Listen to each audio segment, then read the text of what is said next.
अभी मुझे मेरे पास कोई प्रश्न आया था कि क्या ऐसा सूक्ष्म जगत में कब से ये वायरस बनने लगे। सूक्ष्म जगत में वायरस थे, स्थूल जगत में जो वायरस देख रहे हो, तो ऐसे तो हर सालों में कहीं ना कहीं वायरस कोई ना कोई निकालता ही रहता है, बनाता रहता है, या सूक्ष्म जगत वाले भी रेज मार के वायरस बनाते हैं। तो ब्रह्मांड में जब से निराकारी से आकारी दुनिया बनी, अब आप आगे सब देख लेना, शॉर्टकट बात करता हूँ। जब से भी ब्रह्मांड में निराकारी से आकारी दुनिया बनी, तो आकारी में शुरू शुरू में परम तत्वों की दुनिया थी। फिर बाद में परम तत्वों से लोग गिर गए, सर्जन करते रहे, संकल्प द्वारा सर्जन करते रहे, तो एनर्जी वेस्ट हुई। तो तीन तत्वों की बुनी। तो तीन तत्वों में भी जब देवता, जिनको हम कहते हैं, तो आसुरी वृत्ति वाले भी, असुर और देवता दोनों की रचना हुई। हमेशा ब्रह्मांड में दो ही प्रकार की रचना गिनी जाएगी। तो आसुरी वृत्ति वाले जो होते थे, वो अपने संकल्प मात्र से, जो संकल्पों से जो नेगेटिव क्रिएशन करते थे, इसके कारण अच्छी आत्माएं बहुत परेशान होती थी। तो उनके पास, अच्छी आत्माओं के लिए उनके पास थोड़ी पावर होती थी, वो क्योंकि अच्छी आत्माएं सर्जन कम कर रखती थी, समझदार ज्यादा थी। सूक्ष्म जगत में भी जहाँ तीन तत्व होते थे, तो अच्छी आत्माएं थोड़ा पुरुषार्थ करके ऊपर चली जाती थी, और नेगेटिव आत्माएं धीरे धीरे अपने ही नेगेटिव आत्माओं के बीच में भी और नेगेटिव बनते गए और बनते गए। इनके संकल्पों में इतनी नेगेटिव वायरस से वायुमंडल, नेगेटिव सोच और नेगेटिव वायरस से ही बनता है। और जो नेगेटिव सोच, नेगेटिव वायरस जो है, वो धीरे धीरे उसको स्थूल में कन्वर्ट कर देता है, तो स्थूल जगत बन जाता है। फिर ऑटोमेटिक सब धरती बना देता है, जो बनाने वाला ब्रह्मा है। तो हमारी धरती बने हुए हैं ब्रह्मा के 40 साल। तो 40 साल कितने हुए हैं? हमारे ब्रह्मांड की बात माने, एक सोलर सिस्टम की बात करता हूँ। धरती बने, तो धरती पर जो निराकारी से आकारी से साकारी दुनिया बनी। तो साकारी दुनिया बने हुए, माना धरती, माना साकारी दुनिया, 5 तत्वों की दुनिया बने हुए ब्रह्मा के 40 साल। अब ब्रह्मा का एक वर्ष बराबर 31 खरब 10 अरब 40 करोड़ साल होता है हिंदू शास्त्रों के हिसाब से, और वो सही बात है, कोई गलत नहीं है। तो ये जो नेगेटिव गिरने का कारण था कि नेगेटिव गिरते गिरते 5 तत्वों में वो आत्मा कैद हो गई। सूक्ष्म में भी 3 तत्वों से 5 तत्वों में वो आत्मा आ गई, और 5 तत्वों का चोला बन गया, शरीर बन गया, और 5 तत्वों की दुनिया बन गया ब्रह्मांड। 5 तत्वों का स्थूल वतन बना, धरती बनी। इससे नीचे फिर 7 पाताल लोक बने, 55 करोड़ नर्क बनते गए। तो ब्रह्मांड में जो ब्रह्मा के 40 करोड़ साल की 40 वर्ष की कहानी है, तो कितने अरब खरब साल होते हैं, आप देखो।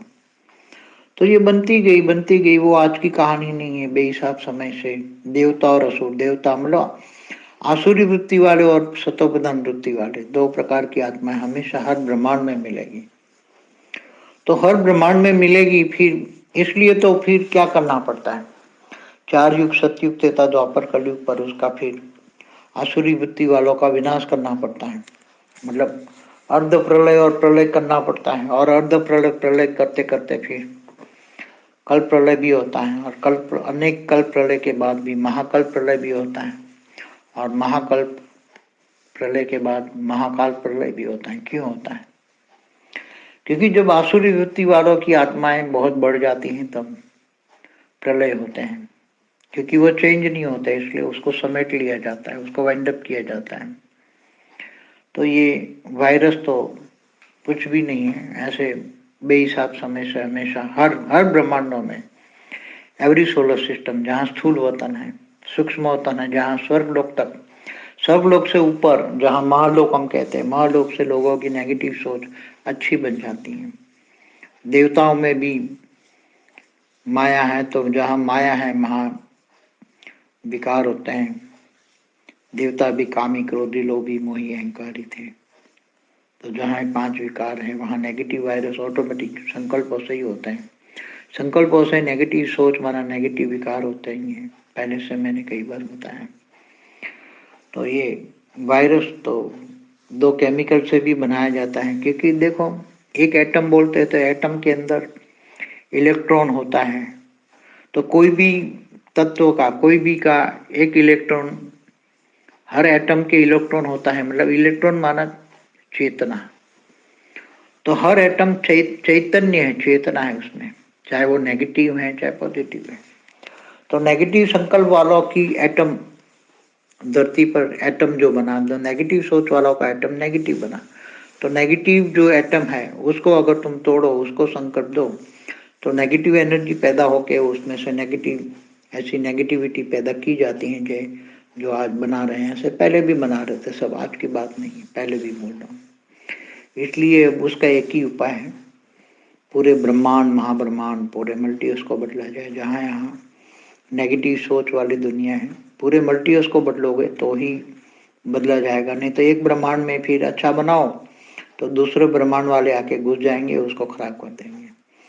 अगर एक महाब्रह्मांड गैलेक्सी को ठीक करो तो दूसरे गैलेक्सी वाले आएंगे, एक यूनिवर्स को ठीक करो तो पैरेलल यूनिवर्स वाले आएंगे। इसलिए पूरे मल्टीवर्स को ठीक करना पड़ेगा, क्योंकि दूसरे मल्टीवर्स में इतनी खराब हालत नहीं है।